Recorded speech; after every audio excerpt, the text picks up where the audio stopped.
जी, तो स्वागत है आप सभी का हमारे चैनल पे। आशा करते हैं आप लोग अच्छे होंगे, स्वस्थ होंगे और अपने पढ़ाई में मगन होंगे।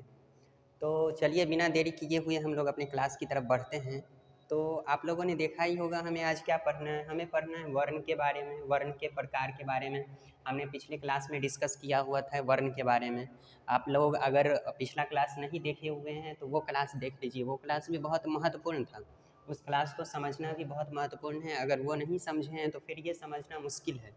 इसलिए आप लोग पहले पार्ट 1 देखिएगा, व्याकरण का पार्ट 1 मेरे चैनल पे आपको मिल जाएगा पार्ट 1, ठीक है ना। आप वो देखिएगा, उसमें हम व्याकरण का चर्चा किए हुए हैं। व्याकरण का 3 प्रकार होता है। पहला प्रकार होता है वर्ण, जिसकी चर्चा आज हम लोग करेंगे। दूसरा प्रकार होता है शब्द और तीसरा प्रकार होता है वाक्य। तो हम लोग उसी का चर्चा करेंगे। तो पहले देख लेते हैं वर्ण के बारे में। तो वर्ण के बारे में हमने कल भी कहा था, पिछले क्लास में बोला हुआ था आप लोगों से कि वर्ण उस मूल ध्वनि को कहते हैं जिसका खंड या टुकड़ा नहीं किया जा सकता है। तो जिसका खंड या टुकड़ा नहीं किया जा सकता है, जैसे आप लोग एक एग्जाम्पल देख सकते हैं। जैसे ये अ है ना, तो इसका टुकड़ा नहीं किया जा सकता है। लेकिन अगर हम बात करें इस क का, तो इस क का टुकड़ा किया जा सकता है, क्योंकि ये 2 वर्ण मिल के बना हुआ है। एक ठो आधा क और क में ये अ लगता है तब क बनता है, ठीक है ना। तो इसका हम लोग टुकड़ा कर सकते हैं, लेकिन जिसका टुकड़ा न हो उसे ही हम वर्ण कहते हैं। तो ये पिछले क्लास में हमने बताया हुआ था, आप लोग पिछला क्लास देख लीजिएगा, ठीक है। आज हम लोग चर्चा करेंगे वर्ण के प्रकार के बारे में। तो जो लिख रहे हैं हम पहले लिखिए, उसके बाद हम लोग समझेंगे अच्छे तरीके से।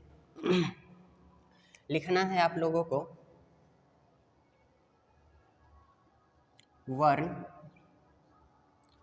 वर्ण के 2 प्रकार होते हैं। 2 प्रकार,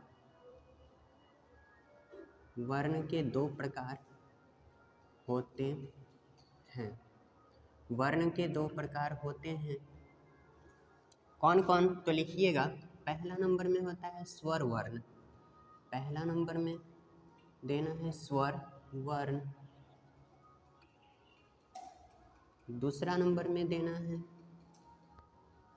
व्यंजन वर्ण। व्यंजन वर्ण, ठीक है। इसका हम लोग चर्चा भी किए थे पिछले क्लास में। जो वर्ण होता है ना, टोटल हिंदी में कुल वर्णों की संख्या 52 होती है कि नहीं।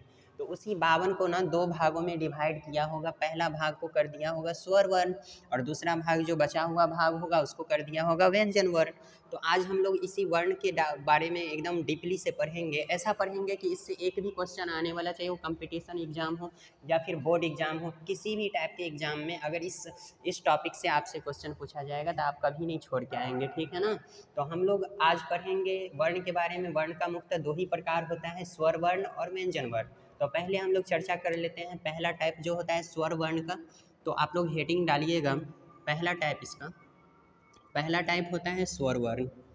तो स्वर वर्ण किसे कहते हैं, क्या होता है स्वर वर्ण, ये हम लोग पढ़ लेते हैं पहले, ठीक है।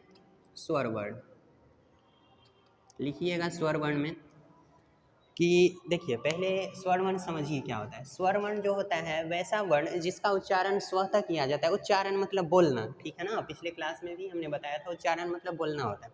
तो वैसा वर्ण जिसका उच्चारण स्वतः होता है, स्वयं से होता है, वो किसी का सहायता नहीं मांगता है, ठीक है ना। तो उसे स्वर वर्ण कहते हैं। तो लिखना है इसमें जिनका जिनका या जिन वर्णों का उच्चारण आप लिख सकते हैं। जिनका उच्चारण, उच्चारण मतलब बोलना, उच्चारण, जिनका उच्चारण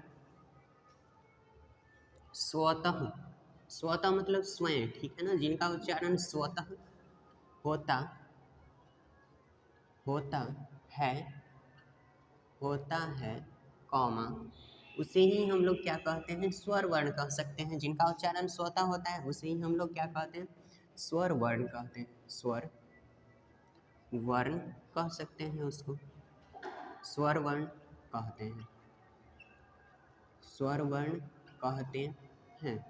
जिनका उच्चारण स्वतः होता है, जैसे हम लोग देखें कि अ बोलते हैं ना, तो अ का उच्चारण स्वतः होता है।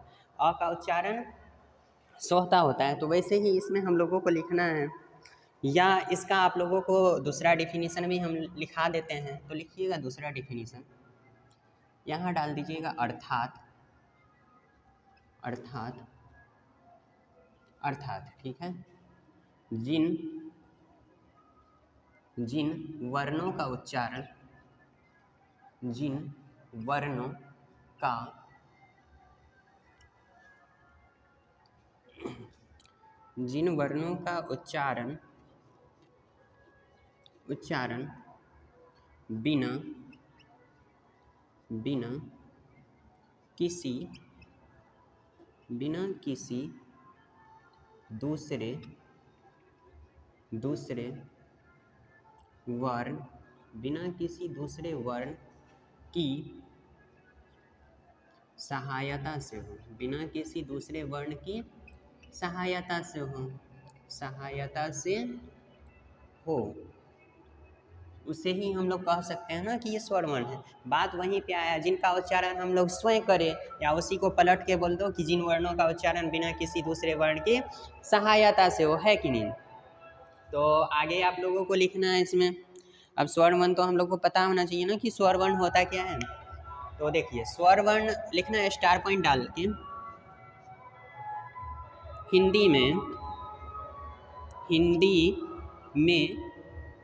हिंदी में स्वर वर्णों की संख्या 11 होती है। हिंदी में स्वर वर्णों की संख्या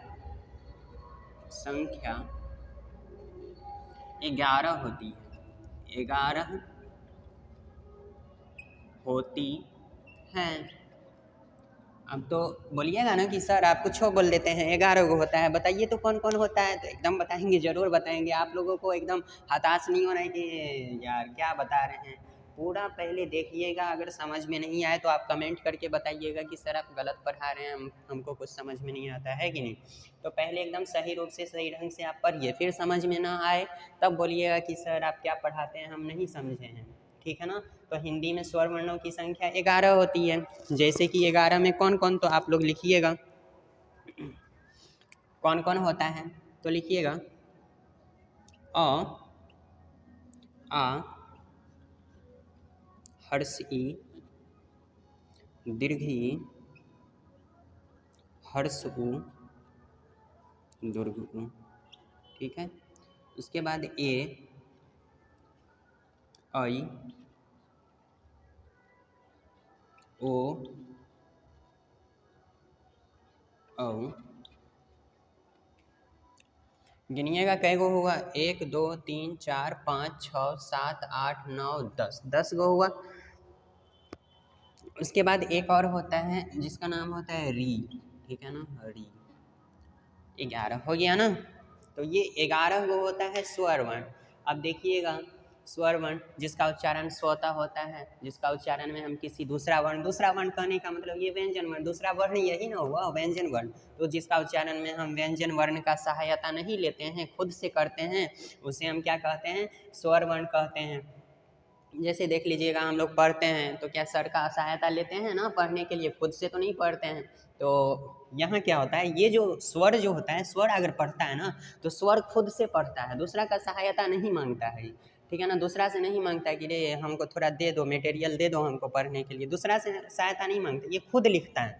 वही समझिए, आप लोगों को ऐसा नौबत नहीं आना चाहिए कि कोई चीज़ दूसरा से मांगना पड़े। ऐसा नौबत लाइए कि दूसरा आदमी आपसे मांगे, ठीक है ना। ऐसा नॉलेज लीजिए कि दूसरा आदमी आपसे मांगेगा। तो हिंदी में स्वर वर्णों की संख्या 11 होती है। अ, आ, हर्षी, दीर्घी, हर्षो, दीर्घो, ए, ऐ, ओ, औ और री, ठीक है ना। तो किसी को लगता होगा सर अ आ पढ़ा रहे हैं फिर से हमको। बाबू ये अ आ तुमको पढ़ना ही पड़ेगा, ठीक है ना, अ आ पढ़ना ही पड़ेगा, क्योंकि हम वर्ण पढ़ रहे हैं।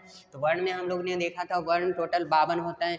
हिंदी में कुल वर्णों की संख्या टोटल 52 होती है, जिसमें से हमने कहा था कि आधा स्वर होगा और बाकी का व्यंजन होगा। तो स्वर 11 गो हो गया, तो जाहिर सी बात है व्यंजन भी होगा आगे, ठीक है ना। तो आप लिखिएगा जो लिखा रहे हैं, ठीक है ना। नीचे में एक स्टार पॉइंट डाल के लिखिएगा, स्टार पॉइंट में, ठीक है ना। स्टार पॉइंट में लिखना है अंग, इसको अंग कहते हैं ना, अंग, कौमा, अह, अह, को अयोगवाह कहते हैं, अयोगवाह कहते हैं। अयोगवाह कहते हैं। देखिए, अब मान लीजिए हम यहाँ अंग अह नहीं लिखा है, यहाँ लिखा दिए और लिखाए हैं किसमें, लिखाए हैं स्वर के टाइप में लिखाए हैं, तो ये भी स्वर ही कहा जाता है, लेकिन इसको स्वर की श्रेणी में नहीं रखा गया है। जैसे आप लोगों ने हिंदी ग्रामर में भी पढ़ा होगा, ववेल्स 5 होते हैं, जबकि सेमी ववेल्स भी पढ़ा होगा 2 होते हैं। तो जस्ट लाइक आप समझ लीजिए वही चीज़ है, ववेल्स के श्रेणी में नहीं न रखा गया है इस अंग अह को। जैसे डब्लू और वाई को ववेल्स की श्रेणी में नहीं रखा गया, उसको अलग टाइप दे दिया गया है सेमी ववेल्स का, वैसे ही हम लोग हिंदी में भी अंग अह को ववेल्स में न रख के अयोगवाह कहते हैं। तो वैसे ही आपको समझना है। जैसे आप लोगों से कोई पूछता है ववेल्स कितना होता है, तो आप लोग बोल देते हैं 5 होता है, AEIOU बोलते हैं ना 5 होता है। तो वैसे ही आपसे अगर कोई पूछे हिंदी में स्वर वर्णों की संख्या कितनी होती है, तो ये नहीं बोलिएगा कि 11 ये और 2 ये 13 होता है। 13 नहीं होता है, आपका सवाल आंसर बिल्कुल गलत हो जाएगा, ठीक है ना। तो हिंदी में स्वर वर्णों की संख्या 11 होती है। कौन कौन? अ, आ, हर्षी, दीर्घी, हर्षो, दुर्गो, ए, ऐ, ओ, औ और री, ठीक है ना। पूछेगा, अगर सवाल आएगा एग्जाम में पूछा जाता है कि बताइए निम्नलिखित में से अयोगवाह कौन सा है, तो इसमें से भी 3 गो उठा के दे देगा और 1 गो उठा के इसमें से दे देगा। तो वहाँ कन्फ्यूज नहीं करना है, अयोगवाह का नाम आएगा तो अंग और अह को हम अयोगवाह कहते हैं, है कि नहीं। अब एक चीज़ लिखिएगा आप लोग, ठीक है ना। लिखना ये है, देखिए, अगर एक बूंदा ऐसा वाला अगर कहीं किसी भी चीज़ के ऊपर में रहता है ना, तो उसे हम लोग अनुस्वार के नाम से डिनोटेड करते हैं, है कि नहीं। ये अनुस्वार है, ये अनुस्वार है, ठीक है। एक बूंदा अगर रहे तो उसे हम अनुस्वार कह देते हैं, ठीक है ना। अगर एक बूंदा अगर किसी चीज़ के ऊपर में, जैसे यहाँ अंग में एक बूंदा लगा हुआ है, तो ये अनुस्वार है, इसीलिए इसको अंग कहते हैं। एक बूंदा अगर रहे तो उसको अनुस्वार कहते हैं। ये सब भी एग्जाम्पल में आता है, चिन्ह वाला सब, ठीक है ना। चिन्ह दे देगा, 2-4 को बोलेगा इसमें से अनुस्वार का चिन्ह कौन सा है, आप पहचान के लिखिए। आगे आप लोगों को लिखना है ऐसे ही, अगर 2 गो बूंदा सामने सामने रहे, ठीक है ना, ऊपर नीचे नहीं, सामने, किसी भी चीज़ के सामने में 2, ये तो स्माइल का चित्र बन गया। अरे स्माइल भी ऐसे ही बनता है ना, चलो छोड़ो स्माइल की बातें, ठीक है ना। 2 गो विसर्ग होता है, तो इसको विसर्ग कहते हैं। 2 बूंदा अगर दिखाई दो तो उसको क्या कहते हैं हम लोग, विसर्ग। क्या कहते हैं? विसर्ग, विसर्ग कहते हैं। इसको हम लोग कह सकते हैं कि ये विसर्ग है हमारा, ठीक है ना। तो यहाँ तक समझने में किसी को दिक्कत नहीं हुआ होगा। एक बार हम फिर से रिपीटिशन कर देते हैं। पहला वर्ण के बारे में हम लोगों ने पढ़ा था पिछले क्लास में, अगर नहीं देखा हो तो आप वो क्लास जाके देख लीजिए। तो यहाँ वर्ण के प्रकार की बात आती है, तो वर्ण के मुख्यतः जो होते हैं 2 ही प्रकार होते हैं, स्वर वर्ण और व्यंजन वर्ण। आगे है स्वर वर्ण, किसे कहते हैं, जिसका उच्चारण स्वतः होता है, जिसका उच्चारण में हम दूसरे वर्ण का सहायता नहीं लेते हैं। जैसे आप लोग एक एग्जाम्पल देखिएगा इसी स्वर पे, जैसे हम लोग बोलते हैं क, बोलते हैं ना क, तो क्या क में दूसरा वर्ण सहायता करता है ना। ये आधा क तब अ, तो क्या ये अ जो है ये स्वर नहीं है, ये स्वर है ना। अभी ये लिखा है ये अस्वर होता है, तो क्या क बोलने में असहायता करता है ना। तो ऐसा वर्ण जिसको बोलने में किसी दूसरे का सहायता हमें नहीं लेना पड़े। अब जैसे अगर अ का बात करेंगे तो अस्वर होता है, इसका अ बोलने में हमको किसी का सहायता नहीं लेना पड़ता है। लेकिन अगर हम ये क बोलते हैं तो क में हमको 2 गो चीज़ का सहायता पड़ता है, एगो आधा क का और एगो अ का। ये आधा क जो होता है ये व्यंजन होता है कि नहीं। आधा क को हम लोग कह सकते हैं व्यंजन ही होता है, ठीक है ना। और ये अ होता है स्वर।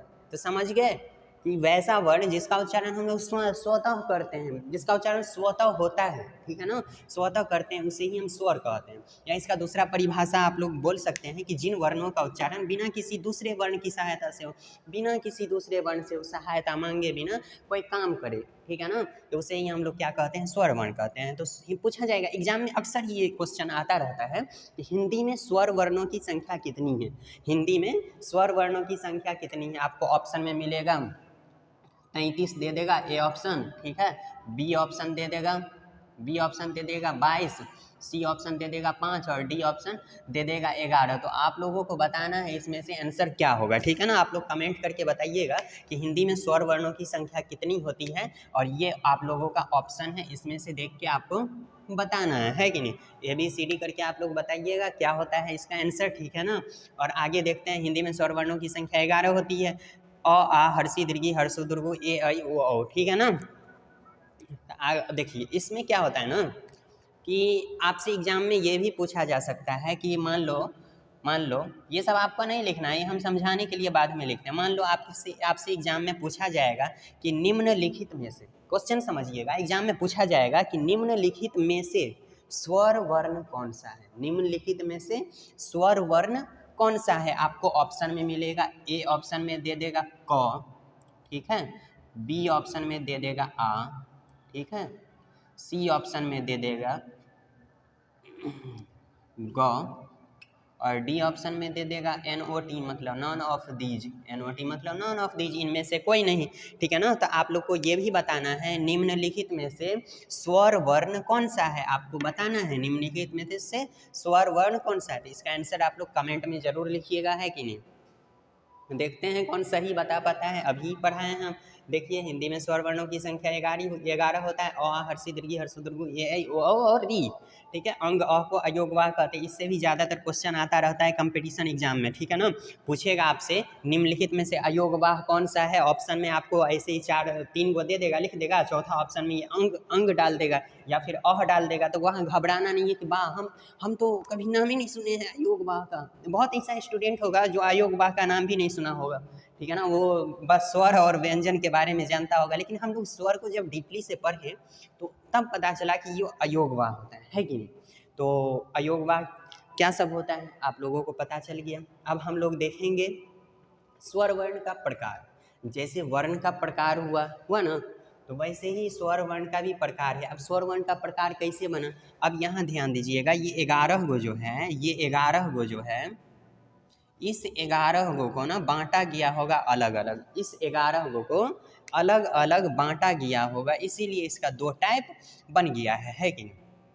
2-3 टाइप होता है। देखते हैं हम लोग कितना टाइप होता है। तो हिंदी में स्वर वर्णों की संख्या, हिंदी में स्वर वर्ण जो होता है 3 प्रकार का होता है। पहला होता है ह्रस्व स्वर, दीर्घ स्वर और प्लुत स्वर। तो उसी चीज़ को ना बांटा गया होगा। जैसे वर्ण 52 होता है, वर्ण में से आधा इसको निकाल दिया ना। वर्ण में हम लोग ये भी लिखे थे, आप लोग कॉपी उल्टा के अगर नोट किए होंगे तो कॉपी में देखिएगा, ये सब भी लिखे हुए थे वर्ण में 52 में। तो उसमें से इतना छट गया, तो इसको भी छांटा गया है अलग अलग, इसको भी अलग अलग लिखा गया है। तो उसी को हम लोग स्वर वर्ण का प्रकार कहते हैं, है कि नहीं। हम लोग देखते हैं स्वर वर्ण का प्रकार, ठीक है। तो आप लोगों को लिखना है स्वर वर्ण, स्वर वर्ण, स्वर वर्ण के प्रकार, स्वर वर्ण के प्रकार। आगे लिखना है उच्चारण के आधार पे। स्वर वर्ण के प्रकार हम दे रहे हैं उच्चारण के आधार पे। उच्चारण के आधार पर, उच्चारण के आधार पर, वो आधार कार्ड वाला आधार नहीं, ठीक है ना। उच्चारण के आधार पर स्वर वर्ण के प्रकार दे रहे हैं उच्चारण के आधार पे, है कि नहीं। तो आप लोगों को लिखना है नीचे में लिखना है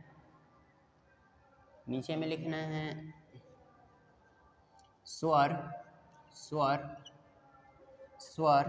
वर्ण के तीन, इसको डिजिट में भी लिख सकते हैं। स्वर वर्ण के 3 प्रकार होते हैं। स्वर वर्ण के 3 प्रकार होते हैं। देखिए अब स्वर वर्ण तो समझ गया ना कि स्वर वर्ण होता है 11 गो होता है। अ आ हर्षी दीर्घी हर्षो दीर्घो ए ऐ ओ औ और री। तो उसी को ना 3 भागों में डिवाइड किया होगा तो बन गया स्वर वर्ण का 3 प्रकार, है कि नहीं। तो तीनों प्रकार कौन कौन सा होता है। तो पहला आप लोगों को लिखना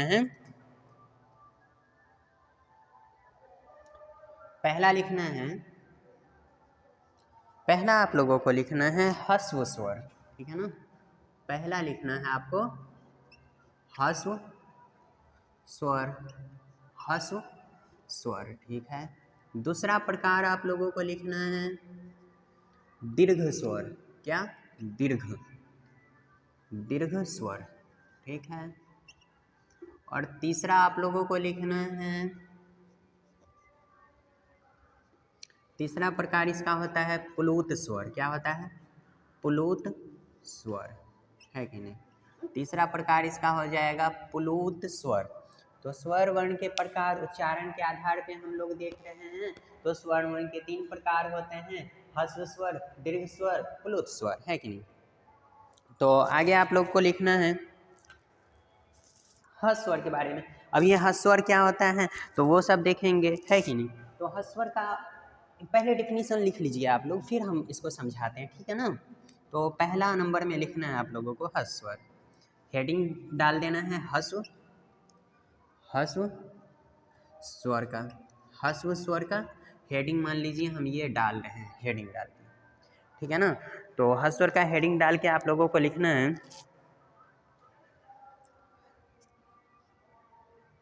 लिखना है वैसा स्वर, वैसा स्वर, वैसा स्वर जिनके उच्चारण में, जिनके उच्चारण में, वैसा स्वर जिनके उच्चारण में, वैसा स्वर जिनके उच्चारण में सबसे कम समय लगता है, वैसा स्वर जिनके उच्चारण में सबसे कम समय लगता है। उच्चारण मतलब क्या होता है आप लोग कमेंट में बताइए, बहुत बार हम बता चुके हैं उच्चारण पे, उच्चारण मतलब क्या होता है। हम भी तो देखें कि आप लोग क्या एकदम मूवी की तरह देखते हैं कि पढ़ाई की तरह इसको फील करके पढ़ते हैं, है कि नहीं। तो आप लोग लिखिएगा उच्चारण का मतलब क्या होता है, नहीं बताएंगे हम। वैसा स्वर जिनके उच्चारण में सबसे कम समय लगता है, सबसे कम समय लगता लगता है, कॉमा, उसे हम क्या कहते हैं, ह्रस्व स्वर कहते हैं, उसे ह्रस्व स्वर कहते हैं, उसे ह्रस्व स्वर, उसे ह्रस्व स्वर कहते हैं, उसे हम ह्रस्व स्वर कहते हैं, ठीक है ना। देखिए, तो वैसा स्वर जिनके उच्चारण में सबसे कम समय लगता है उसे हम ह्रस्व स्वर कहते हैं। आप जैसे में लिखिएगा, ह्रस्व स्वर कौन कौन होता है, तो जैसे में लिखिएगा, ठीक है। जैसे में या फिर एक पॉइंट डाल दीजिएगा, ह्रस्व स्वर, ह्रस्व, ह्रस्व, ह्रस्व स्वर 4 होते हैं, ह्रस्व स्वर 4 होते हैं, ह्रस्व स्वर 4 होते हैं, कौन कौन, तो आप लोगों को नीचे में लिखना है कौन कौन, है कि नहीं। नीचे में लिखना है अ, ठीक है। उसके बाद लिखना है ई, उसके बाद उ, उसके बाद री, ठीक है। ये 4 गो हो गया आपका, हुआ ना। अ, ई, उ, री, ये 4 गो हो गया। अब आप लोग ध्यान दीजिएगा, समझिएगा ये हम क्या लिखा है कि नहीं। तो देखिएगा हम लिखाए हैं स्वर वर्ण के प्रकार उच्चारण के आधार पे। स्वर वर्ण का 3 प्रकार होता है, ह्रस्व स्वर, दीर्घ स्वर और प्लुत स्वर। तो आज के क्लास में हमको ह्रस्व स्वर पढ़ना है। तो वैसा स्वर जिनके उच्चारण में सबसे कम समय लगता है उसे ह्रस्व स्वर कहते हैं। तो आप लोग को पता होगा स्वर टोटल कितना होता है, 11 गो होता है। 11 में क्या ये सब लिखाए थे हम इस स्वर में, हाँ बिल्कुल लिखाए थे ये सब स्वर में। आप लिखिए, देखिए कॉपी पलटाइए, देखिए लिखा होगा। तो ह्रस्व स्वर जो होता है 4 होता है, कौन कौन, अ, ई, उ, री। अभी चारों ही क्यों हुआ, तो चारों इसलिए हुआ क्योंकि यहाँ बोला जा रहा है कि वैसा स्वर हमको लेना है। स्वर तो होता है 11 गो, लेकिन हमको वैसा स्वर वैसा स्वर लेना है जिनके उच्चारण में सबसे कम समय लगे। उच्चारण मतलब आप लोग कमेंट नहीं करिएगा, हमको पता है आप लोग पढ़ते हैं नहीं पढ़ते हैं। वैसा स्वर जिनके उच्चारण में, उच्चारण मतलब होता है बोलना, है कि नहीं। उच्चारण मतलब बोलना। तो वैसा स्वर जिनको बोलने में हमको सबसे कम समय लगता है उसे हम क्या कहते हैं, ह्रस्व स्वर कहते हैं। ह्रस्व स्वर 4 होता है, अ, ई, उ, री। अब बोलिएगा आप लोग मेरे साथ जो हम बोलेंगे, ठीक है ना। तो बोलिए आप लोग अ, उसके बाद बोलिए आ, ठीक है। उसके बाद बोलिए क, ख, ग, घ, दीर्घ ई, दीर्घ ऊ, ठीक है ना। तो आप लोग को अंदाजा लग गया होगा किस चीज़ को बोलने में सबसे कम समय लगता है। तो जब हम अ बोले हैं, अ बहुत कम समय लगा, लेकिन जब हम आ बोलते हैं, आ, तो थोड़ा ज़्यादा समय लग जाता है। तो हमारा डेफिनेशन भी वही बोलता है कि वैसा स्वर हमको लेना है जिनके उच्चारण में, जिनको बोलने में हमको सबसे कम समय लगे। तो स्वर तो बहुत है ना, स्वर 11 गो होता है, अ आ हर्षी दीर्घी हर्षु दुर्घु हर्षु दुर्घु ए ऐ ओ औ और री होता है। 11 गो होता है स्वर, तो उसमें से हमको सिर्फ 4 लेना है, क्योंकि यही 4 जो होता है ना थोड़ा कम समय लगता है बोलने में। अब जैसे ई बोलिए, ई, और फिर दीर्घ ई बोलिए तो थोड़ा ज़्यादा समय नहीं लग गया। हर्ष ई बोलने में थोड़ा कम समय लगता है, लेकिन दीर्घ ई थोड़ा ई को लंबा खींचना पड़ता है, समझे ना, लंबा खींचना पड़ता है। तो इसीलिए हम लोग ये लिए। अब है हर्ष उ, ठीक है ना। अब मान लीजिए हर्ष उ बोलिए, हर्ष उ थोड़ा बहुत कम समय लगता है, लेकिन अगर आप दीर्घ उ बोलते हैं तो उ को थोड़ा खींचना पड़ता है आगे, है कि नहीं। तो वैसा स्वर लेना है हमको जिनको बोलने में थोड़ा कम समय लगे, है कि नहीं। अब मान लीजिए इसी पे क्वेश्चन भी पूछा जाता है, क्वेश्चन पूछा जाएगा कि निम्नलिखित में से ह्रस्व स्वर कौन सा है। क्या क्वेश्चन पूछा जाएगा, निम्नलिखित में से ह्रस्व स्वर कौन सा है। तो मान लीजिए हम और यहाँ ऑप्शन दे रहे हैं, ऑप्शन दे रहे हैं, मान लीजिए यहाँ हम एक ऑप्शन दे दिए क, बी ऑप्शन दे दिए आ, सी ऑप्शन दे दिए, सी ऑप्शन दे दिए अ, ठीक है, और डी ऑप्शन दे दिए म। ये ऑप्शन दे दिए। तो आप लोग बताइएगा कि इसमें से जो है ना ह्रस्व स्वर कौन सा है कि नहीं। इसमें से आप लोगों को बताना है कि ह्रस्व स्वर कौन सा है। आप लोग कमेंट में ज़रूर बताइएगा। आप लोग कमेंट नहीं करते हैं, पढ़ लेते हैं, पढ़ के भाग जाते हैं। तो ऐसे थोड़ी ना। आपको अगर वीडियो अच्छा लगता हो, वीडियो अच्छा लगे तो आप लोग कमेंट करिएगा, है कि नहीं। तो आज की क्लास में हम लोगों को बस इतना ही पढ़ना था, स्वर वर्ण के प्रकार। तो स्वर वर्ण का प्रकार उच्चारण के आधार पे 3 होता है, ह्रस्व स्वर, दीर्घ स्वर और पुल्ल स्वर। तो ह्रस्व स्वर का जानकारी आज हम लोगों को मिल गया, ठीक है ना। तो अगले क्लास में हम लोग देखेंगे दीर्घ स्वर और पुल्ल स्वर। अगर आप लोगों को अगला क्लास भी चाहिए, ठीक है ना, इसका पार्ट 3 भी चाहिए आप लोगों को, तो पार्ट 3 के लिए आप लोग कमेंट जरूर करिएगा कि सर हमें पार्ट 3 दीजिए, ठीक है ना। अगर आप लोगों को कुछ समझ में नहीं आता हो तो उसके लिए भी आप कमेंट करिए, तब ना हम समझेंगे। ऐसे तो हमको लगेगा कि मेरा स्टूडेंट सबको सब समझ में आता है। लेकिन अगर आपको कोई टॉपिक अगर आपको समझ में नहीं आया तो आप बोलिए, हम जब नेक्स्ट क्लास कराएंगे ना तो उस टॉपिक को फिर से रिवीजन करते हुए आगे बढ़ेंगे, है कि नहीं। तो आज की क्लास में हम लोगों को बस ह्रस्व स्वर के बारे में पढ़ना था। अगले क्लास में जब हम आएंगे तो दीर्घ स्वर और पुल्ल स्वर का सही जानकारी होगा। आप इस सवाल का आंसर ज़रूर दीजिएगा कमेंट बॉक्स में, ठीक है ना। एक और सवाल पीछे भी बताए होंगे, तो उस सवाल का आंसर भी कमेंट बॉक्स में अवश्य दीजिएगा, ठीक है ना। यहाँ तक किसी को समझने में दिक्कत नहीं होना चाहिए, ठीक है ना। अगर आप अच्छे से समझ गए हैं तो कोशिश करिए आपका दोस्त भी अच्छे से समझे, ठीक है ना। आप अपने दोस्त को शेयर जरूर करिएगा, ठीक है ना। अपने पढ़ के नहीं भाग जाना है कि नहीं। अपने दोस्त को भी आगे बढ़ाइए, ठीक है ना। इसलिए एक कहावत है ना कि खुदी को कर बुलंद इतना, खुदी को कर बुलंद इतना कि खुदा भी पूछे बता बंदे तेरी रजा क्या है। खुदी को कर बुलंद इतना कि खुदा भी पूछे बता बंदे तेरी रजा क्या है। अब मान लीजिए हम लोग एग्जाम देने जाते हैं तो हम लोग खुद डर जाते हैं क्वेश्चन से। तो ऐसा नहीं पढ़ना है कि हम क्वेश्चन देख के डर जाएं, ऐसा पढ़ना है कि क्वेश्चन हमको देखे और वो डर जाए कि ये कौन आ गई है मेरे पास, ठीक है ना, ये तो हमको तोड़ मरोड़ देगा पूरा। तो ऐसा पढ़ना है कि ना कि हम लोगों को क्वेश्चन को एकदम तोड़ मरोड़ के रख देना है कि नहीं। तो एक और कहावत है ना कि कहावत है कि मंजिल उन्हीं को मिलती है जिनके सपनों में जान होती है। मंजिल उन्हीं को मिलती है जिनके सपनों में जान होती है। पंखों से कुछ नहीं होता, हौसलों से उड़ान होती है। अब मान लीजिए कोई बहुत इंटेलिजेंट आदमी है, वो समझेगा हम अपने आप को 30 मार खान समझेगा, हम बहुत इंटेलिजेंट है। लेकिन ऐसा नहीं है, कोई भी इंटेलिजेंट अगर बोलता है तो इंटेलिजेंट नहीं है, उसको पढ़ना ही पड़ेगा, ठीक है ना। तो मंजिल उसको नहीं मिल जाएगा जो अपने आप से बोलेगा हम अपने इंटेलिजेंट हैं, हमको नहीं पढ़ना है, हम ये कर लेंगे। बहुत सारा स्टूडेंट आप देखे होइएगा नहीं पढ़ता है, बोले हल्का पूछा जाता है एग्जाम में हम कर लेंगे, ये सब नहीं बनेगा हमसे तो कौन बनेगा, ये सब तो हम तुरंत चुटकी बजा के बना लेंगे। तो ऐसा नहीं है, आप लोग पढ़िए, ठीक है ना, तभी मंजिल मिल सकता है। आप लोग भी कुछ सोच के पढ़ रहे होइएगा तो मंजिल अवश्य मिलेगा। लेकिन मंजिल मिलेगा कब, हम पंख से ऐसे उड़ेंगे तो हमको मंजिल नहीं मिलना है, नहीं मिलेगा, ठीक है ना। हम अपने हौसलों को बुलंद रखेंगे, अपना हौसला को बुलंद रखेंगे, ठीक है ना। अगर हमको कोई चीज़ आता है तो हमको नीचा नहीं होना है कि वो मेरा दोस्त है, वो हमको मतलब उसको आता है ये सब पढ़ना, हमको नहीं आता है, तो नीचा नहीं समझना है, ठीक है ना। तो ऐसा पढ़िए कि आपको भी समझ में आए, ठीक है ना। तो वीडियो अगर आप लोगों को अच्छा लगे तो अपने दोस्तों में ज़रूर शेयर करिएगा और सब्सक्राइब भी करिएगा चैनल को, ठीक है ना। तो आज की क्लास में बस इतना ही रहने दीजिए, हम लोग अगले क्लास में देखेंगे दीर्घ स्वर और प्लुस स्वर के बारे में, ठीक है।